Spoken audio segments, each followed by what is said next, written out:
Welcome all of you. Thank you for joining us. I'm Deirdre Mendez. I'm the Director of the Center for Global Business. We are thrilled that you are here. And I know you will be too thrilled that you are here because we have a fantastic combination of speakers here whom I know well. Randall Kempner is a Senior Advisor at the Aspen Institute, and he is on the board of the Center for Global Business. And he is going to tell you more about that. But Shannon Trilli Kempner is the head of CSR and diversity and inclusion at Catalent Pharma Solutions.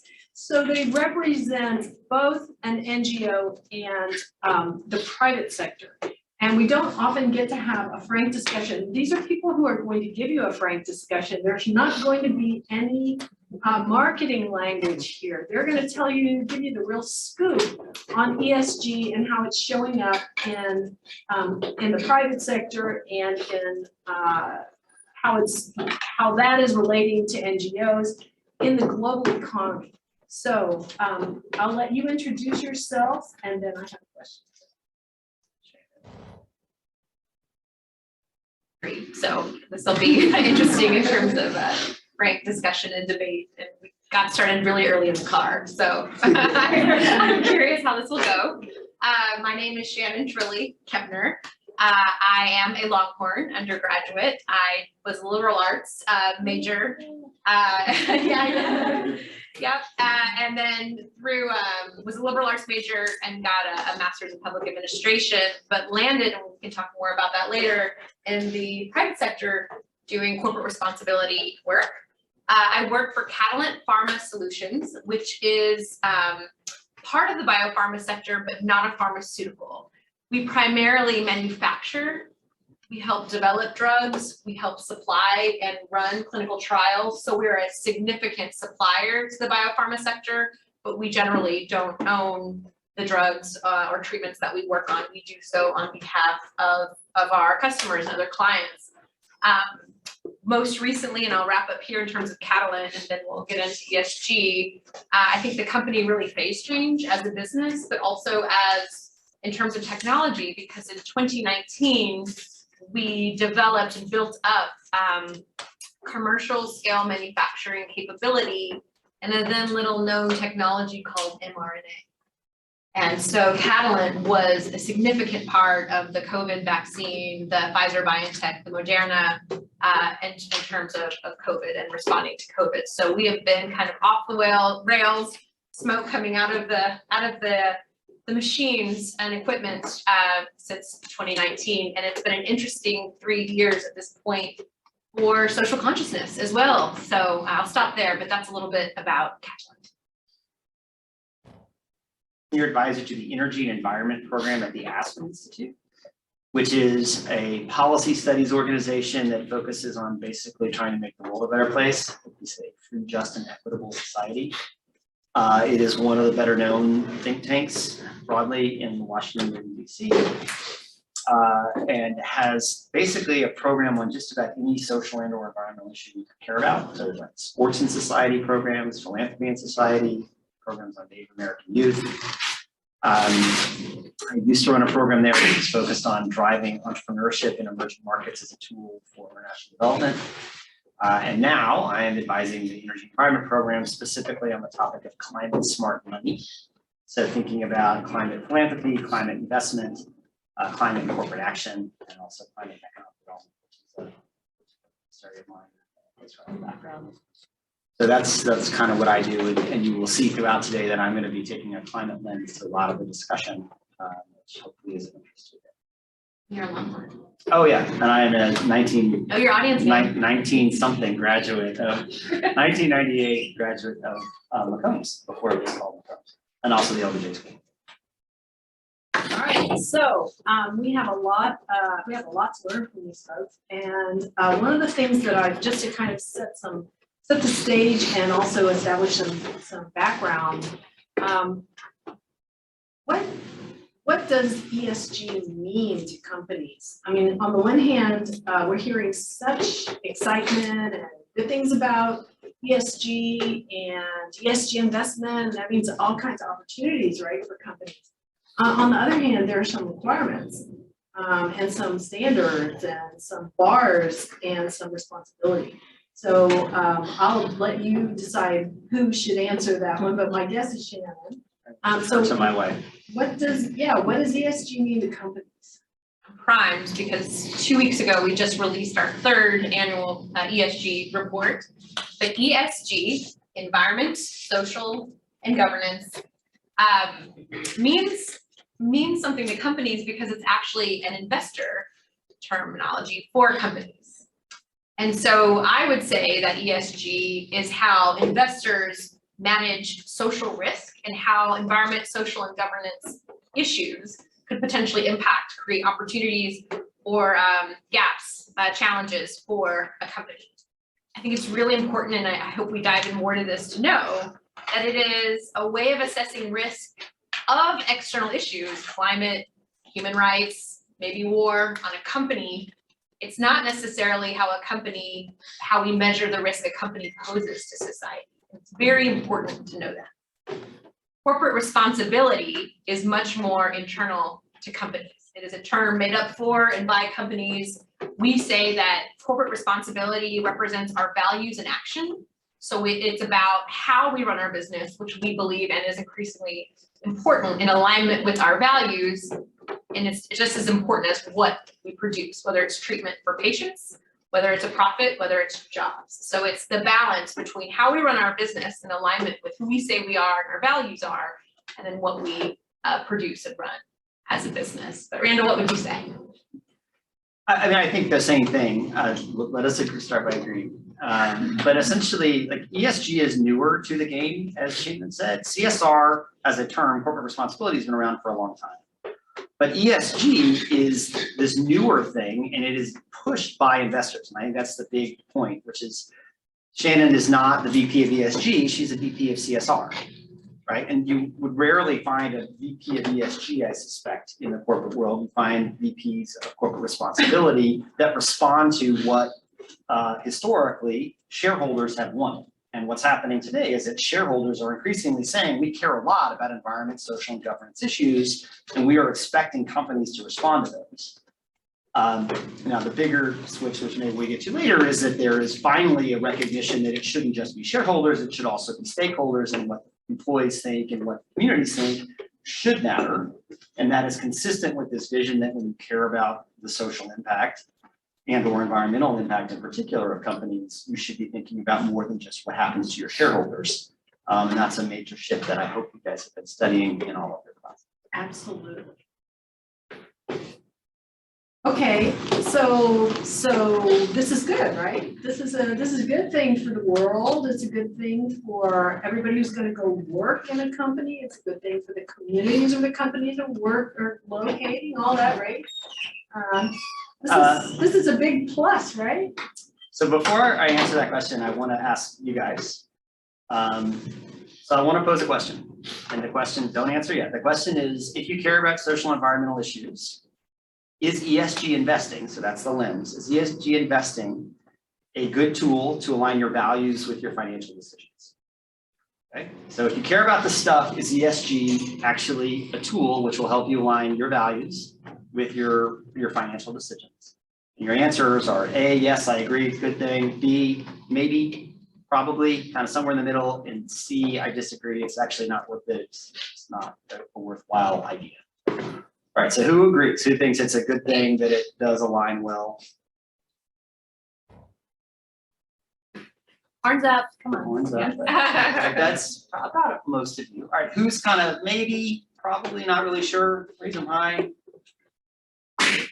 Who thinks it's like, yeah, disagree, it's kind of a waste of time? Nobody. One person. Could I ask a question related to that? What about, how is that measured? So I would say it depends on how they're making that measurement. Linda, let me get there. Okay. We go back a little bit. All right, so I want to share with you kind of my journey and how I went from, yeah, I agree, it's a great thing, to my one new friend over here. Oh, and I just messed it up. Who I actually am not sure that it is from an investment perspective. Yeah, what's your name, by the way? Andrew. Andrew, all right. Andrew, you and I are gonna be buds. So here is the key thing that Shannon sort of mentioned that I want everyone to understand about ESG investing. It is that when companies are rated by MSCI, which is the most important rating agency, and all the other ones that come out with all the sustainability ratings for companies, they are trying to assess how all of these social, environmental, and governance issues could be a threat to the company. What are the risks the company faces due to climate change? It is not what is the company doing to address these issues. And that kind of blew my mind because I was doing ESG investing. I was busily moving all of my investments in my 401k to be ESG screened.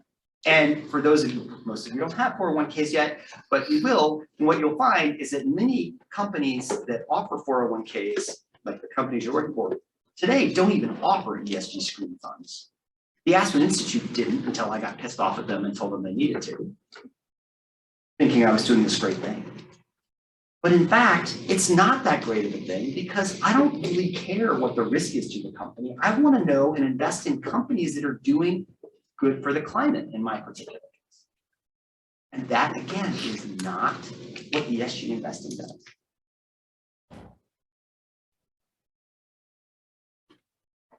It's a marketing ploy unless you as an individual go way out of your way to find companies and ESG related funds and investment opportunities that explicitly are trying to find companies that are addressing whatever environmental or social issue you care about.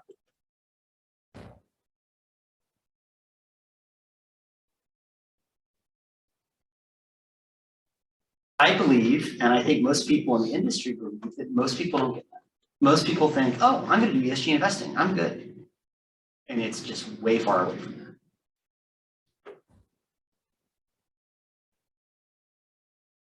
that. What are you seeing? Why, thank you, Yeah. Shannon. Let me read to you a quote from Tariq Fancy. You guys heard of Tariq Fancy? Have you heard of BlackRock? The largest asset manager in the world. Close to $10 trillion in assets now. And led by Larry Fink, who's kind of made a name for himself as being the most pro ESG sustainability guy out there. So Tariq Fancy is the former chief investment officer of sustainable investing. So he was the guy responsible for sustainable investing at BlackRock.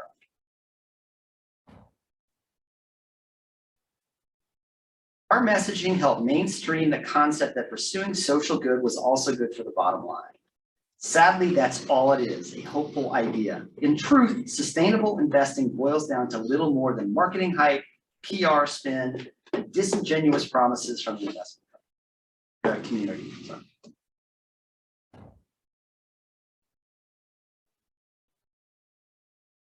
How is it this? Because people think that by investing in an ESG firm, in an ESG fund rather, that you are actually doing something that's going to help the planet or help social equality or whatever you care about. When in fact, the vast majority of the time, it's irrelevant to it.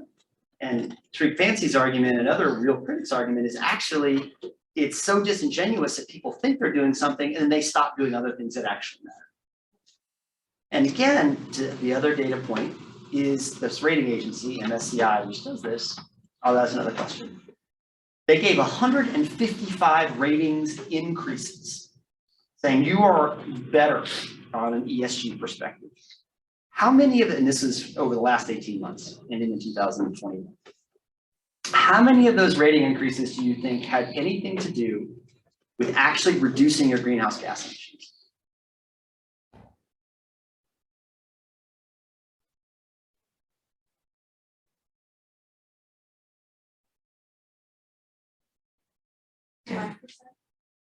And 5%? One.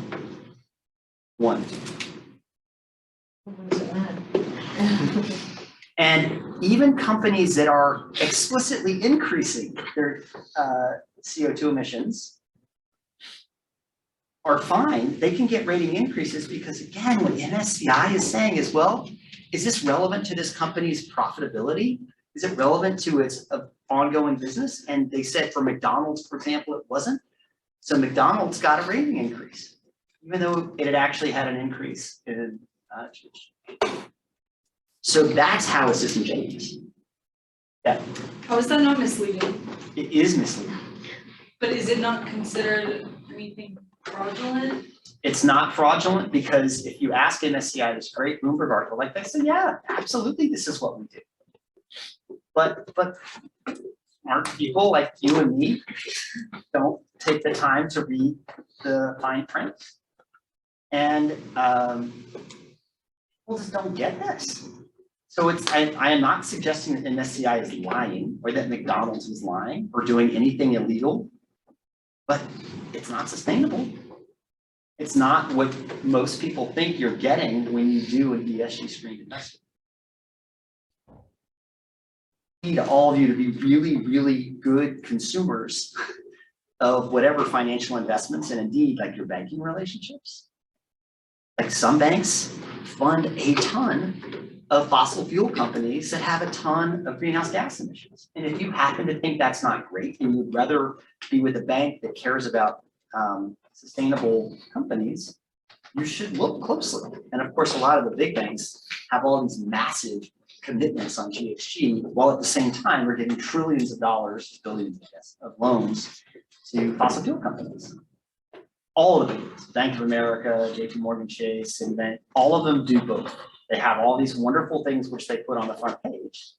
Again, it's not a lie, but is it really impactful when they're making billion-dollar grants for new oil and gas exploration? Not as much as it should.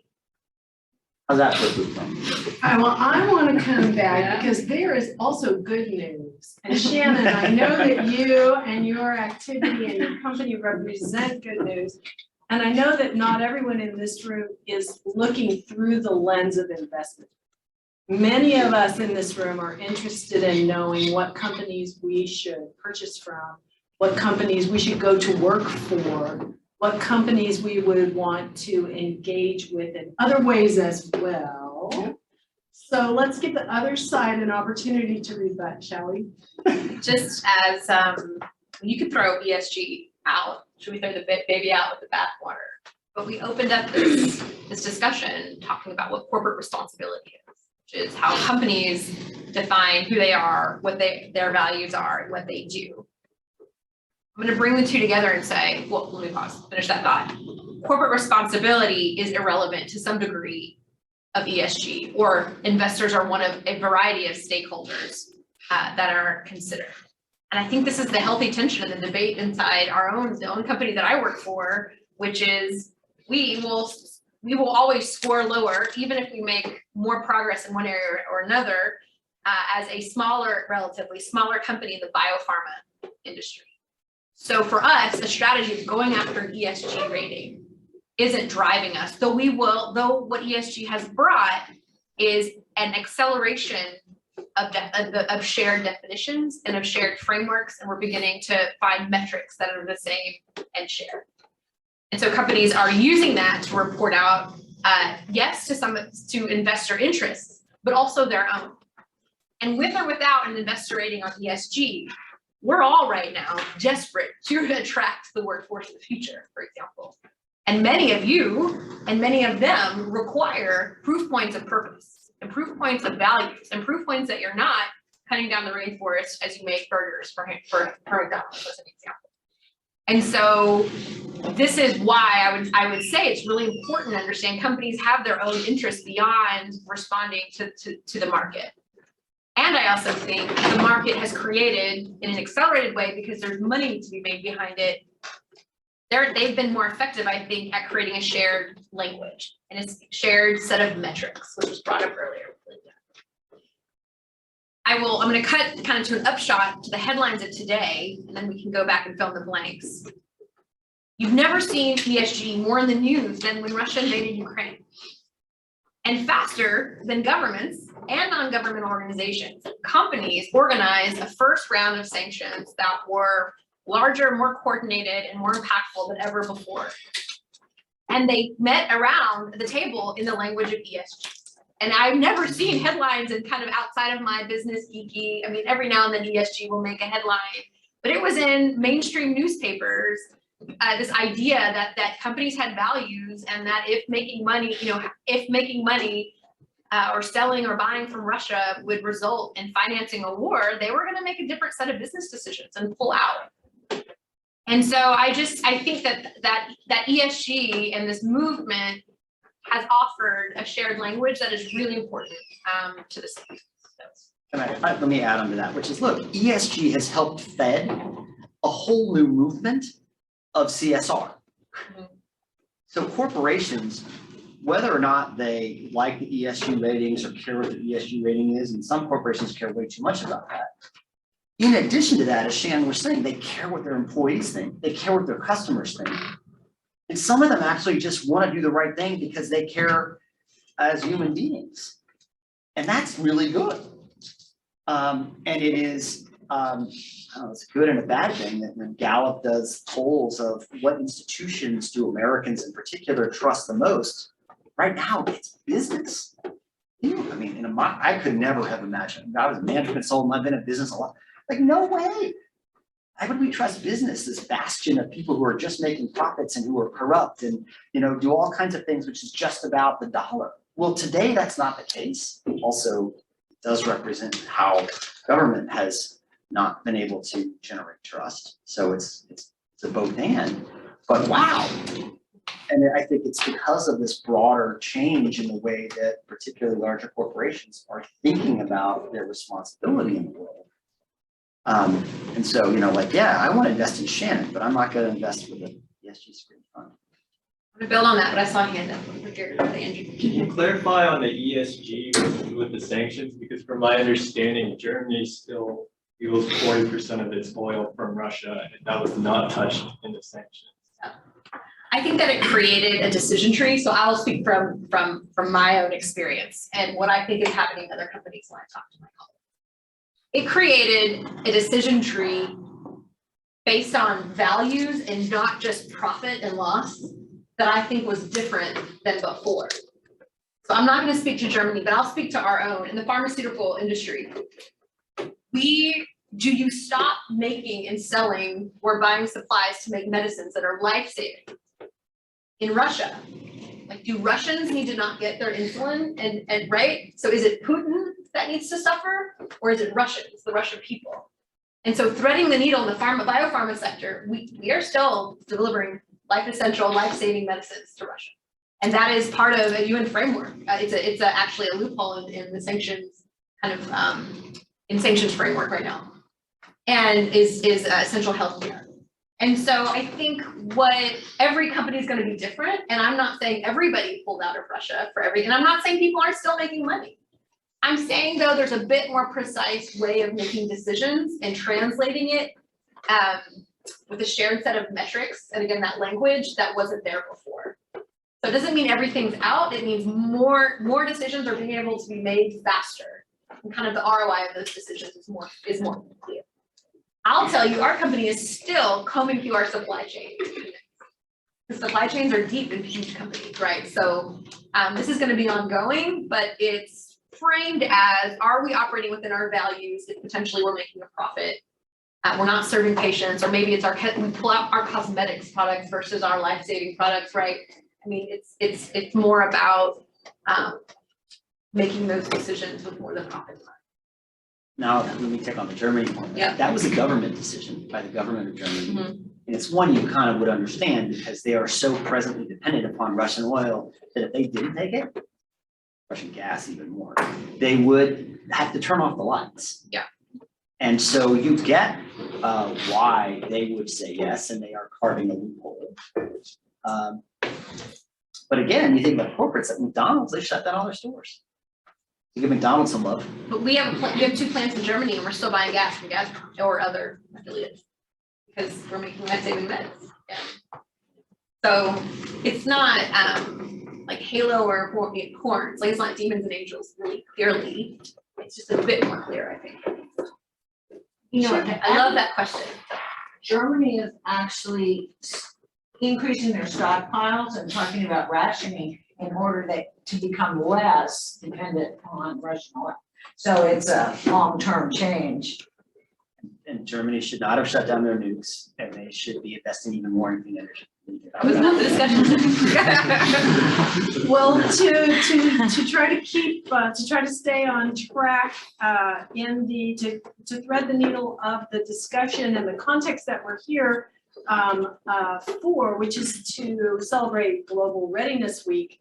Shannon, the last time we talked, you were saying it is really complicated to navigate this kind of change and to make it happen across borders. So what are some of the complexities? So you just described a new vocabulary, a new framework for discussion that's happening globally. But what are some of the challenges there? No, thank you. So I believe it's the context of each different location. So right now for our company, our ESG materiality means the issues of climate, human rights in our supply chain, and diversity and inclusion are what are hot and we're asked to report on and increasingly within frameworks right now. And I'll say D and I, diversity and inclusion. Sometimes it runs together like D and I. So I think that like my today was diversity and inclusion means something different in our German offices than in our Argentinian offices, than in our Russian offices. And so that alone, when you're setting standards, when in Germany it's illegal to ask somebody for their race as part of a post-World War II kind of moving away from genocide driven by things like ethnic group and race. So if we're trying to have global corporate metrics to have fair representation, but we're not allowed by law in Germany to measure race and ethnic group, we've got workarounds, but that's an example of different cultures put different values on each of these issues. And so how do you as one company create a strategy that makes the most sense for the most people, but also leave kind of room for the local businesses and sites to do what they know is best kind of for their people and for their business. So that's just my first example. It's just local meaning and value to the issues that are made up of ESG. I want to add one more thing. And again, I was on an investor call today who asked about materiality during this assessment. So just like there's an overall business materiality assessment, you all are nodding, so I'm sure this is very much part of your studies now. Right now, there's a bit of a parallel ESG. Ideal state is that ESG is integrated into overall business. It's not this standalone, oh, there's your business materiality and then there's your social materiality. I want to see it as one. But we have 13 issues that we work against that in society. We had a list. We did a matrix exercise where there were 100 social issues, from fishing in the sea in Japan to plastics in Buenos Aires, out of our Buenos Aires office. And we assessed that through the lens of different stakeholders, right? Investors, customers, employees. And with that, we decided our 13 issues. But those are a lot of issues, and they are beyond environment. Right. I just want to make sure sustainability and climate is the issue of the moment, but navigating a suite of social issues is really also part of the complexity. I mean, I'm really worried for the climate because of this war in Ukraine. And I think focus has moved, as it should. So we're losing focus on climate, any kind of climate movement or momentum that I think was coming out of the corporate sector in this case. In many ways, the war is going to exacerbate some of the root causes of our climate issues and climate change. So it's both and juggling all the important issues all the time, but moving with what's the headline and reality of today is a second part of the complexity. I'll add on a bit. And you can, I know you have a question, but hey, in the world of climate, guess what? There is only one planet. One.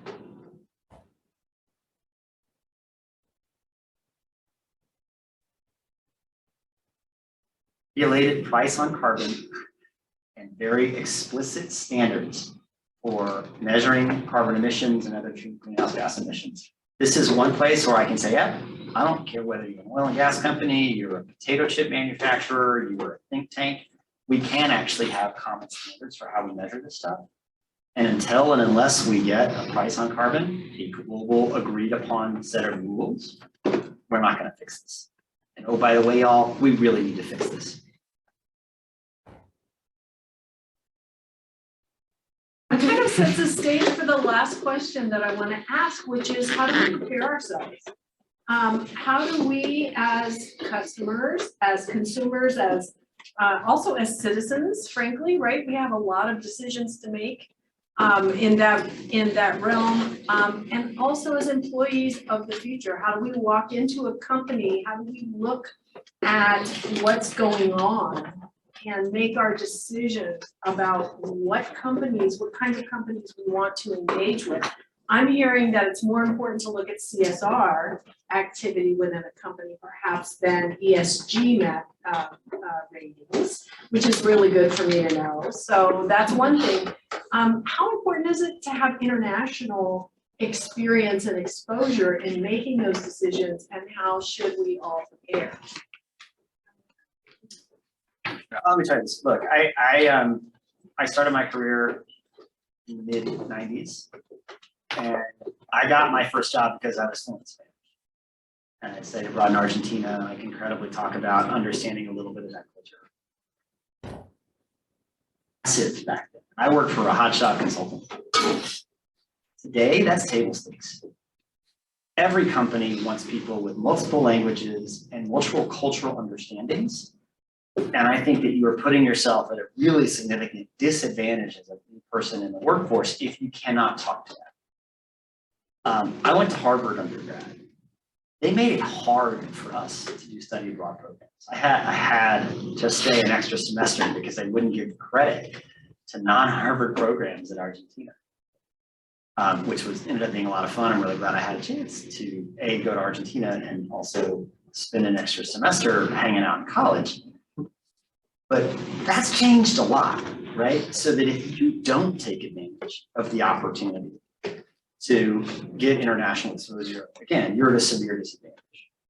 And I feel like, and again, Shannon can speak to this as she works across different countries, having people who can get and work with people from different cultures, different perspectives, and understand that in Germany, they're going to think about diversity and inclusion differently than in Argentina, and way differently than in Japan. And being able to capture what those differences are, that nuance, is really, really hard. And it's not what they tend to teach you in business school. Although I know someone who's pretty good. Some of us do. Someone who's pretty good at this topic. They didn't teach it when I was in business school. They didn't teach it in undergrad. They didn't really teach it even getting really good training at a top-notch management consulting firm. So you got to find it, and you normally get it by having the experience. And so the advice is don't spend all of your time in business school. I agree with that, for sure. I think if you're looking at where to work, yes, you can check out a corporate responsibility report. Ours is 70 pages because they're written for analysts, investment firms who are responding to really dense indices. I would go to Glassdoor. I have two litmus tests for businesses or companies where you'd like to work if working for a company that aligns with your values and support. Glassdoor. You're going to see right away what it looks like to work there. And if when you go interview, the first discussion out of the interviewer's mouth with you is not about their values and what drives them, I would say, I would put money almost on it. Maybe give them a chance for 2 questions. But I know that inside companies, leading with values is just where they are orienting, and you're seeing operations kind of slowly align. And this is what I believe about ESG in the sector. I have hope for transparency in the shared language of the sector. Will it be fast enough? I don't know, but I do believe there's an alignment there between values and operations that I haven't seen before in my career. So look for those things. But when you go to work somewhere, you know you're going to get to the technical part of your job. At this part in your career, you're going to learn more on the job anyway. You're there to learn and kind of build right before, it's going to be a few years in before you start becoming a subject matter expert. So sit back and drink in the culture and the leadership styles and the values, and make sure this is where you want to dig in. And that should be easy for you to find. You shouldn't have to look hard for it.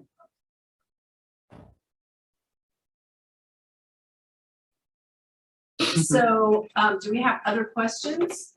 I mean, I have a ton, but come on. What do you want to know?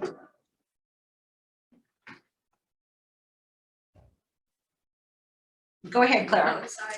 So, I think we like touched on like how there's kind of like a misrepresentation of like what ESG is, but it's still like a good thing. But do you think even though there's not like a great understanding about what it is, that it provides a net benefit, both like for a company and for the public? The answer to that, which is yes. I am now honestly not sure. To the degree that it provides something good, it's because it influences people like Shannon and companies where, because they think investors care, companies don't understand this either, right? Some companies are like, oh yeah, they actually care about what we're doing to help the climate, not just protecting ourselves against risk. So this misunderstanding can be helpful. And even beyond that, as I think we both said, there are companies who are doing this because they recognize their employees and their customers, not just their investors, would care about it. Again, the reason that I hesitate, and the people who are real critics of this saying, it's kind of like, oh yes, we feel like we're doing enough, and therefore people stop. But I am an example of this. Like I got to the point where I changed all of my retirement plans to to ESG screen. I was like, wow, I've done what I need to do. And I'm like, actually, no, I haven't. And most people stop there and they think they've done what they can do, and it's not true. There's a lot more if you care about climate than you could do even as a young person, and how you bank and what you buy and where you invest and all that, which we don't want people to stop doing. And so that's the threat of ESG. There are proof points that beyond climate, human rights, corruption, bribery, like mores of doing business, I think not the business sector alone, but I think a group of actors, whether it's NGOs, governments who are trying to deal with this locally, I think it wasn't called ESG then, but it is captured in ESG reporting, has phase changed for the better society and societies most. Now that you're going to find your exceptions, but I think there's potential power in this. I think what's tricky with climate is that it's not clear. Like, so let me back up. I think that with climate and merging with an investment interest, which ESG is, at the end of the day, we still want to make money. And it's not clear to me that we aren't going to have to pay more to not burn the planet up. Like we might have less profit in order to survive. Right? And I think that's what's hard here. And so I don't know to respond to your question in particular about climate, because I think the potential there, and this is where I'm pushing it on you. You're entering companies. You're going to become the decision makers. You're going to start getting 401ks and deciding where your money goes. And I think it's on us, and now you coming in, joining us, to keep turning screws to make sure that, you know, what we say and do with one hand aligns with the other. So I think there's one more question. Do you have a follow-up or? Oh, yeah, just like a little follow-up. So you think it's like a catch-22 for companies with the ESG rating, because you want to do what's like corporately like responsible, but you also want to be able to compete with companies that maybe don't value that as much, so you can't like compromise the profit.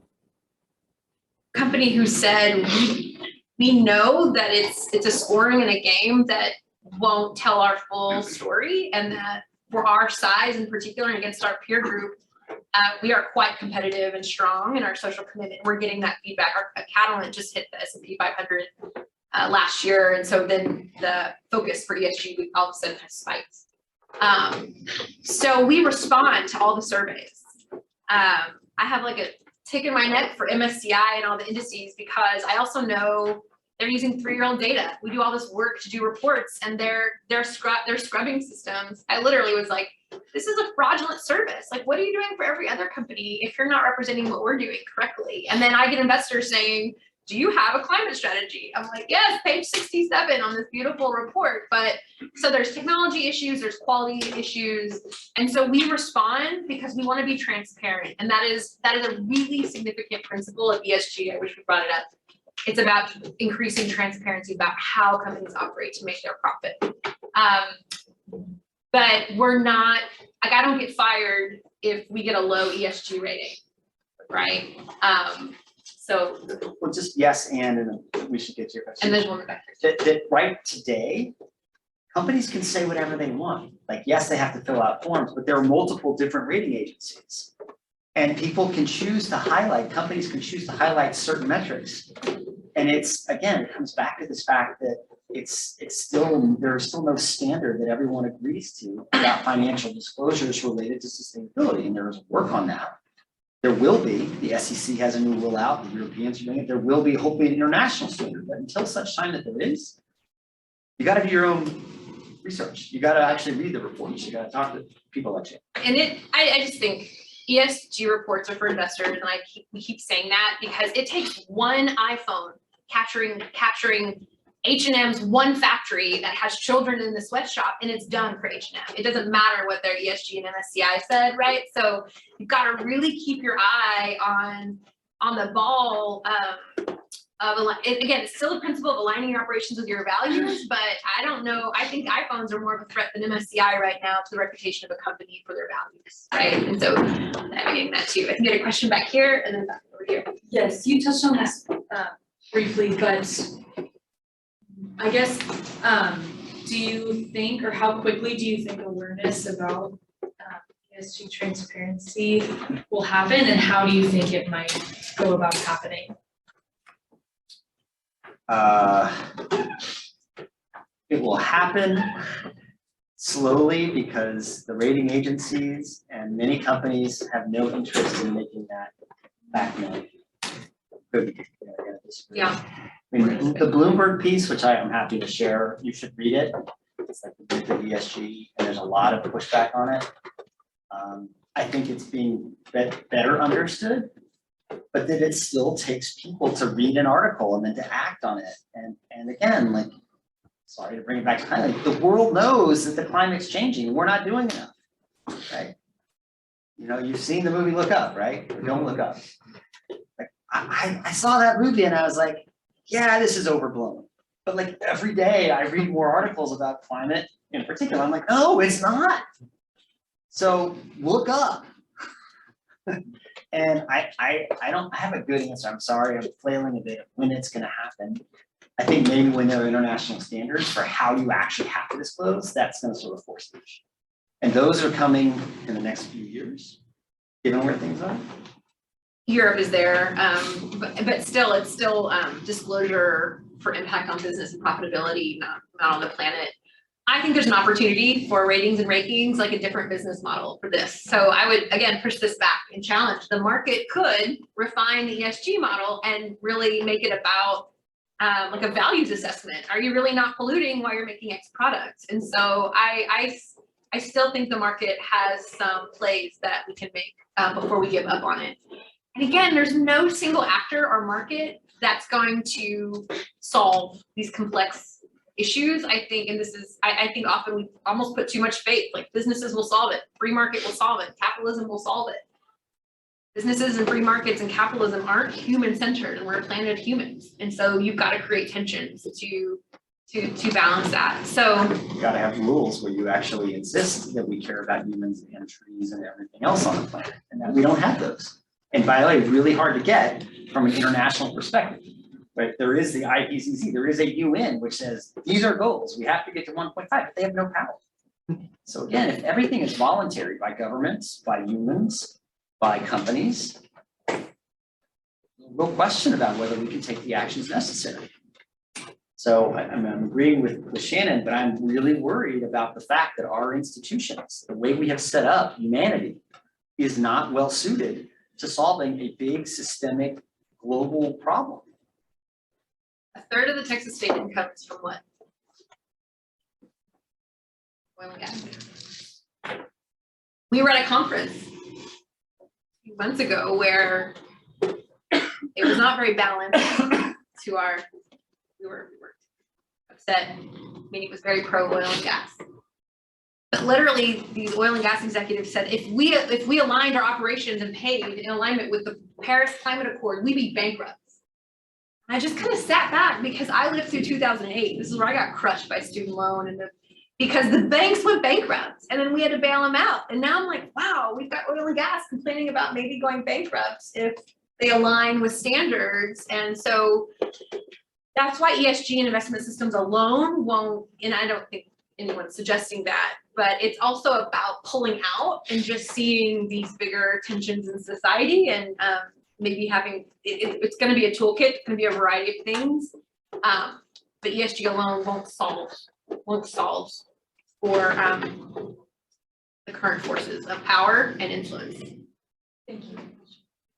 I just wanna make sure, there's one over here for a while, but it was Andrew, and then there's one back there, so. So there, for some industries and companies alike, there's this shift towards ESG and CSR. And I guess what I'm wondering is companies like Apple, Patagonia, and Starbucks bring this message of more sustainable materials, and with that comes with higher margins that they can push on consumers. So is there an example where companies who have shifted towards this new mindset, is there any hit on their margin, or is this just another vehicle or cover story to kind of improve their margin? Starbucks and Patagonia in particular, like these are real companies that are indeed taking sustainability very seriously. And my guess is they're probably splitting the difference.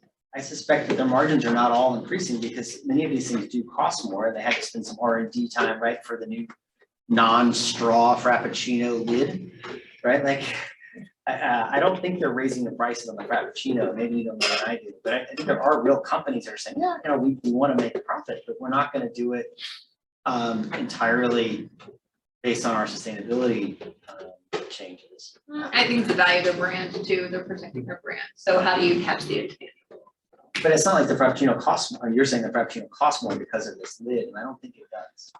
I think they already charge exorbitant prices. We all pay them, you know? You get their margin either way. Yeah. Well, I think if the market kicks in and it becomes more and more affordable to buy more sustainable materials and products, then we can tip this, right? So it's about first adopters who are going to grab the reputational and brand value and kind of dig in and create kind of mass market opportunities that make it in theory more affordable for all of us to not have to pay more for our cappuccino compostable lid.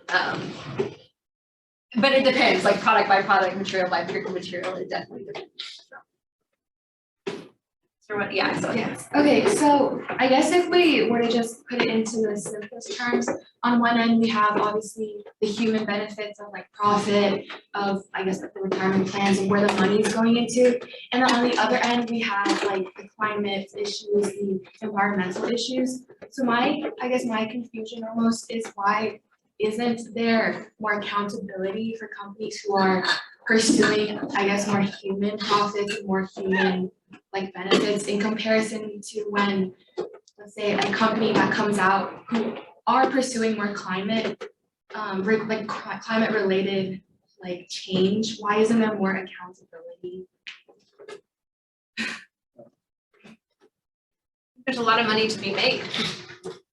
And increasingly, there's less people making more money who influence these decisions. And that's a huge general statement, so I think we need to dive into that. That's what comes to mind. It's the market incentives aren't working for that. I also think, just to finish the thought, with ESG and with capitalism, I mean, with ESG or misconceptions about ESG either. The assumption again, I'm going to repeat a point I made earlier, is that we can have it all. So we've created the system that says we can be okay with the planet and still get our venti cappuccino with a plastic straw, I think making those decisions, we haven't had to as Americans in our privilege in capitalism and in recent history. We haven't had to make a lot of those choices to survive in particular. In fact, I'll say capitalism moved more the human condition up faster than any other time in history to a point, and are we now tipping to where capitalism is oppressing more humans and not and has opportunity for few and not the masses, or creating social instability. And so I think it's where you are in a continuum of capitalism in our markets, and I think that we have to begin. Will we get comfortable fast enough with the fact we may have trade-offs? So one, even within our present system, people aren't paying enough attention. That's why things aren't accountable. And it comes back to the fact that many of the people who would pay attention are in it because at the end of the day, what drives almost every decision is, are you making money? Is something profitable? So that to me says that again, you have to change the system and we need to understand the true cost, the true human environmental cost of that Starbucks cup. And particularly of that gallon of oil or that gallon of gas. And if you actually added on all the external costs, the externalities and the true cost, which by the way are going up because each incremental amount of GHG that gets added makes our lives exponentially worse, as what the scientists are suggesting, we would make totally different decisions. We would, have to make some hard ones, but we'd have EVs and we wouldn't travel as much. And we would, recycle more and all sorts of things that would be positive would happen. But until we change the rules of the market, because we've decided, right, to subsidize oil and gas, to subsidize big industries that are major polluters. That's been a choice that you and I have made as voters and our elected officials in this country throughout the world. We need to make different decisions. And until we do, you're not going to see the accountability you want. We're not going to see the change that we need. Think there's that there's a more perfect state where profit, planet, and people can be more in balance. And I'm saying that it can be possible, then you move to the hard decision. So this is why I like frameworks like ESG and kind of these experiments. I think in many ways it helps us find that balance better where you don't have to make the payoffs, but the frameworks get you ready to make hard decisions when those payoffs start having to happen. And again, I feel like I'm in the middle of it right now about our, with the work.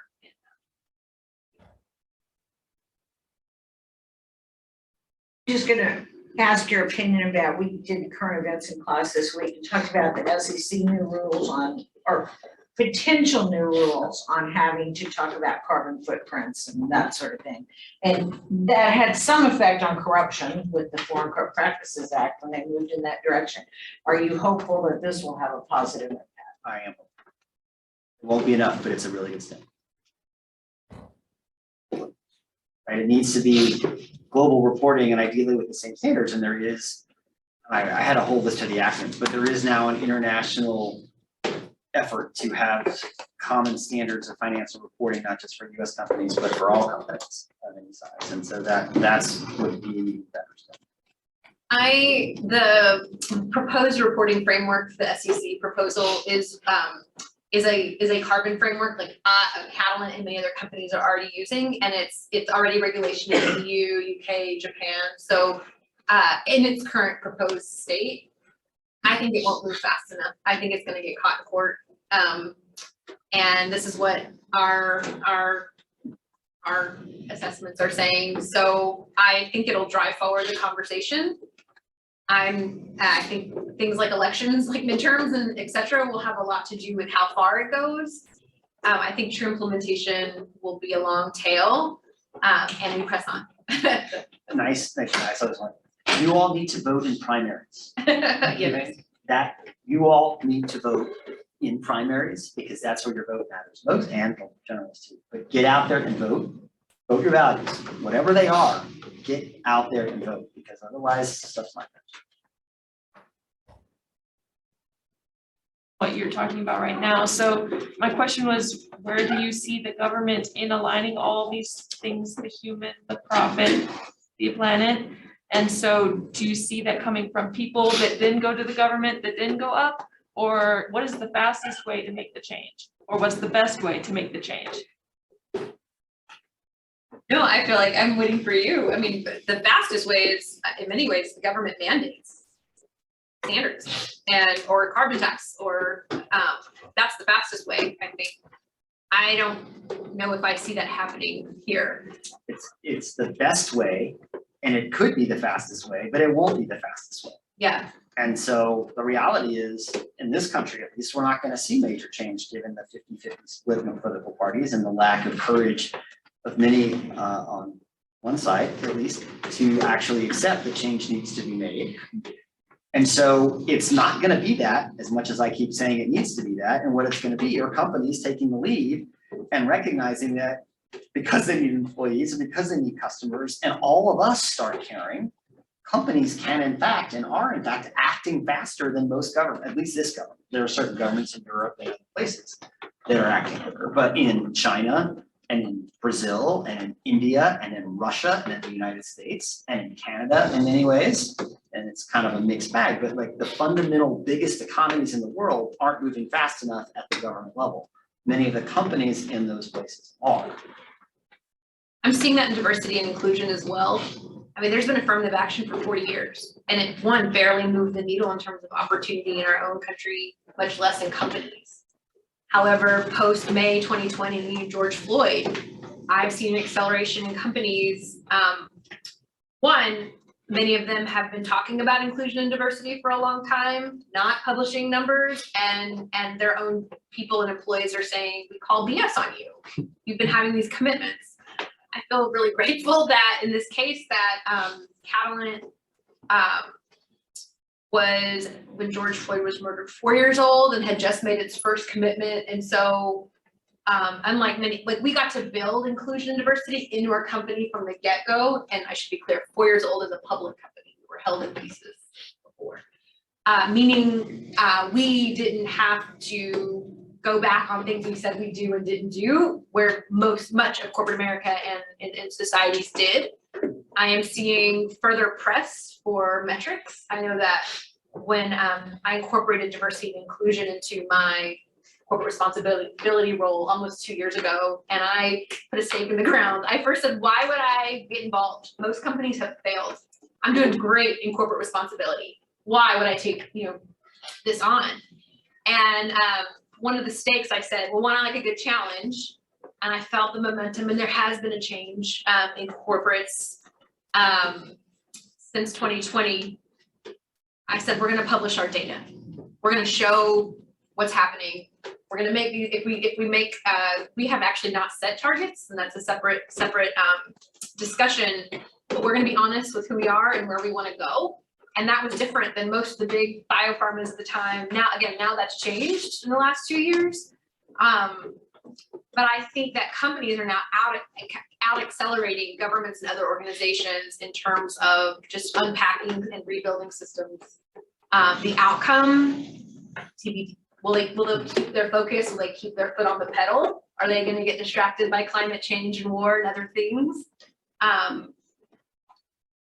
Look at the numbers, look at the reports and watch. But I do think that without, there is an affirmative action regulation, kind of going back to original point, companies would do reports.